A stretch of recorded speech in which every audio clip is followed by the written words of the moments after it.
Panorama group, जो सोचता है वो करता है। आपके अपने सपनों का आशियाना।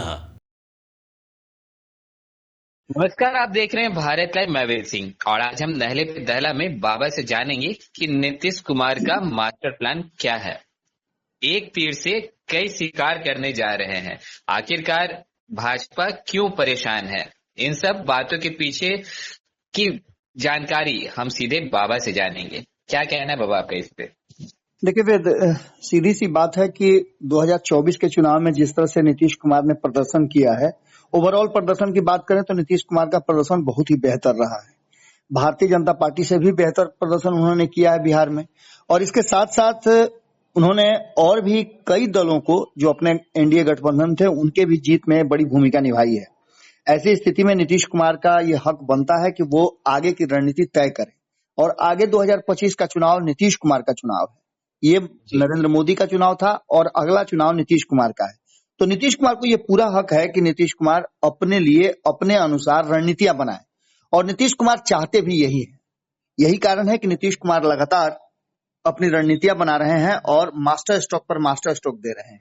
आपने देखा होगा कि जब केंद्रीय मंत्रिमंडल में शामिल होने की बात हुई तो नीतीश कुमार ने किस तरह से उसमें जातीय समीकरण साधने का प्रयास किया। एक सवर्ण और दूसरा जो अति पिछड़ा समाज से आते हैं उनको मंत्रिमंडल में शामिल कराया, यानी कि 15% सवर्णों को और 36% अति पिछड़ा को उन्होंने जोड़ने का कोशिश किया। अब लोकसभा चुनाव के बाद एक और बड़ा दाव उन्होंने खेला है। इससे मंत्रिमंडल विस्तार के बाद नीतीश कुमार ने लोकसभा और राज्यसभा का नेतृत्व पहली बार मिथिलांचल और कोसी को दे दिया है। लोकसभा में दिलेश्वर कामत, इनको उन्होंने संसदीय दल का नेता बनाया है, तो वहीं राज्यसभा में संजय झा को बनाया था। संजय झा को संसदीय दल का नेता बना करके एक बार फिर से नीतीश कुमार ने एक संदेश दिया है कि वो अति पिछड़ा और सवर्णों के साथ हैं, यानी कि उनका लौकिक समीकरण तो उनका है ही, इसके अलावे वो नए समीकरण की तरफ आगे तेजी से बढ़ रहे हैं। लोकसभा में कामत को देना, संजय झा को देना और मंत्रिमंडल में भी अपने हिसाब से चीजों को साधना इस बात की तरफ इशारा करता है कि भारतीय जनता पार्टी के कोर वोटर भी यही है। यानी कि आप समझ सकते हैं कि ये लड़ाई किस तरफ शिफ्ट कर रही है।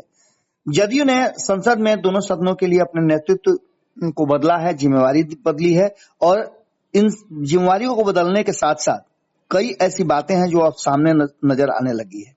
सीधी तौर पे अगर देखें तो जदयू में एक व्यक्ति एक पद फॉर्मूला लागू है, लेकिन इस फॉर्मूले के साथ साथ इस पर नीतीश कुमार ने एक बार फिर से अपना ही एक जो कहा जाता है कि प्लान सेट किया है।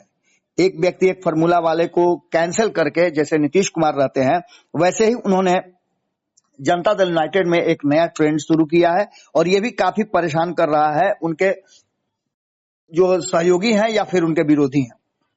उन्होंने संजय झा को डुअल पद दिया है। एक तो राज्यसभा में वो नेता सदन होंगे, यानी नेता अपने दल के नेता होंगे, तो दूसरी तरफ उन्होंने उन्हें कार्यकारी अध्यक्ष बना करके भी जिम्मेवारी दी है।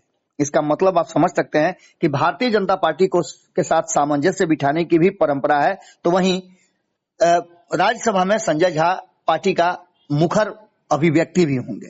नीतीश कुमार ने इनको जो जिम्मेवारी दी है, इन जिम्मेवारी के साथ साथ बहुत सारी ऐसी बातें निकल करके सामने आती है। नई दिल्ली में जदयू संसदीय दल की बैठक में नेता चयन के लिए सर्वसम्मति से नीतीश कुमार को अधिकृत किया गया था, और उन्होंने सचेतक का पद भी तय कर दिया। इसके बाद आई निर्णय की घड़ी, तो उन्होंने दिलेश्वर कामत को दूसरी बार लोकसभा निर्वाचित होकर के आए हैं, उन्हें लोकसभा का, और संजय झा जिन्हें पहली बार राज्यसभा भेजा गया है उनको पहले ही कार्यकाल में लोकसभा के बाद विधानसभा का उन्हें अध्यक्ष बना दिया। ये तो एक अलग तरह की प्रक्रिया है, लेकिन इसके साथ साथ नीतीश कुमार और भी कई बातें लगातार कर रहे हैं। आपने देखा होगा कि बिहार में भी कहा जा रहा था कि अध्यक्ष बदले जाएंगे, लेकिन अभी तक इस पर कोई मुहर नहीं लगी है। ये दूसरा कार्यकाल है उमेश कुशवाहा का, यानी कि कुशवाहा समाज को भी खुश करने की बात कर रहे हैं। इसके अलावे आपको बता दें कि और कई बातें इसी के साथ साथ पैरेलली चल रही हैं। एक तो भारतीय जनता पार्टी को इस मीटिंग में जो कार्यकारिणी की हुई उसमें उन्होंने कई एजेंडे पास किए।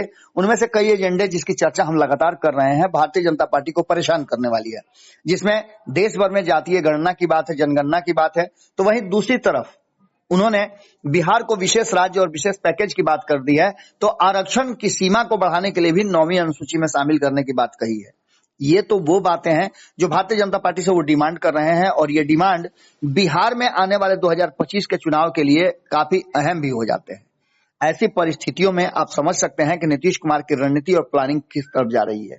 एक तरफ नीतीश कुमार यहाँ पटना में ये कर रहे हैं, तो आप दिल्ली में मीटिंग कर रहे थे, तो पटना में भी आपने देखा होगा कि चिराग पासवान की मीटिंग चल रही थी और उस मीटिंग में भी कई एजेंडा पास किए गए हैं। इन एजेंडों ने एक बात की तरफ इशारा जरूर किया है कि अगर ये पूरी तरह से एनडीए गठबंधन के इंटरनल पॉलिटिक्स को साधने के लिए है या फिर 2025 के चुनाव के लिए इस तरह की रणनीतियों को बनाकर के 2025 का चुनाव जीतने की है, तो निश्चित रूप से ठीक है। लेकिन अगर ये टकराव की स्थिति तक ले जाती है तो निश्चित रूप से एक बड़ा ही मुश्किल भरा समय होगा 2025 में इन दलों को आगे बढ़ना। सबसे बड़ी बात है कि नीतीश कुमार का ये मास्टर स्ट्रोक एक तीर से उन्होंने कई शिकार किए हैं। एक तरफ जहां अति पिछड़ा को साध रहे हैं, वहीं सवर्णों को भी साध रहे हैं। इसके साथ साथ खुद वो लौकुश से आते ही हैं।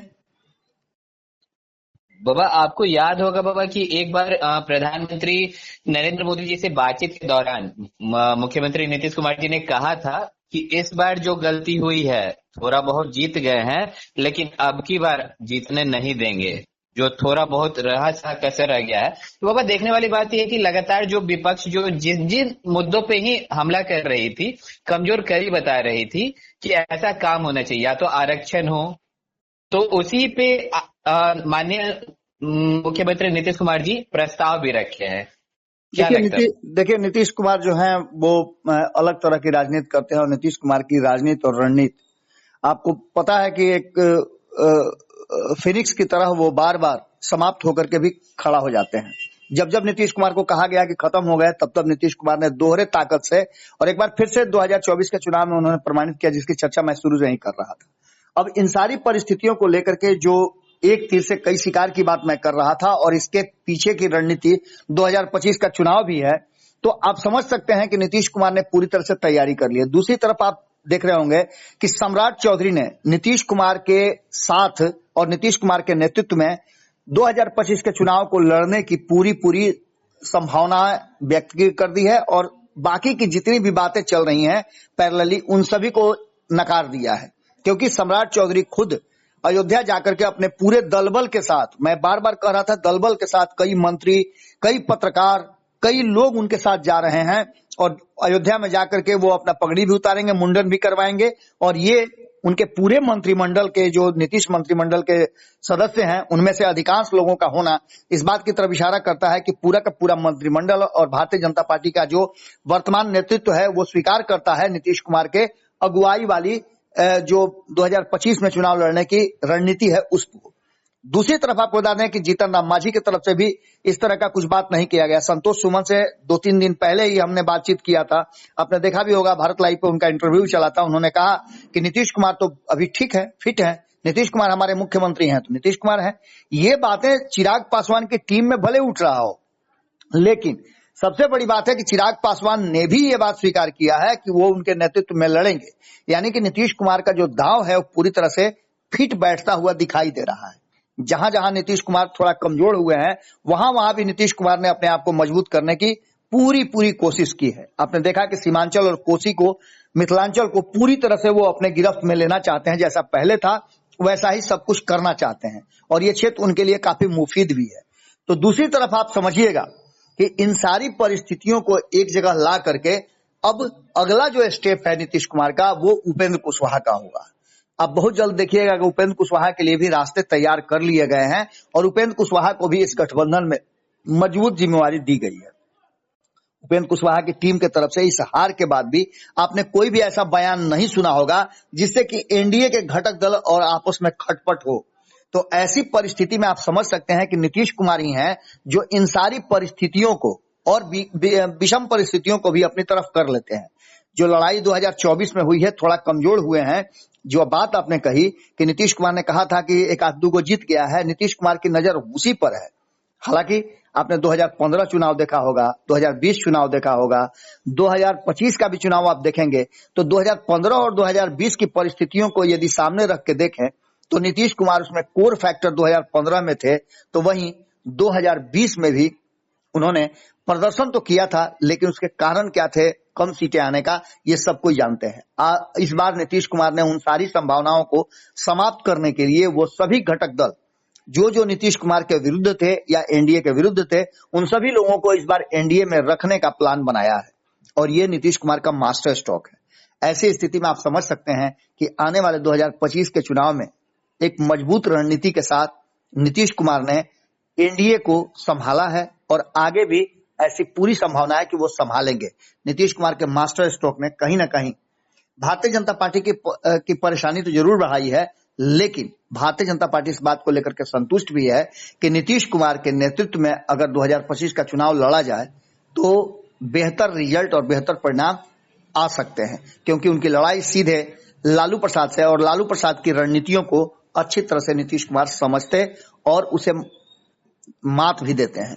अब ऐसी स्थिति में नीतीश कुमार का ये मास्टर स्ट्रोक हो सकता है कि भारतीय जनता पार्टी के साथ साथ जो बाकी के घटक दल एनडीए में हैं उनके लिए फायदेमंद साबित हो जाए।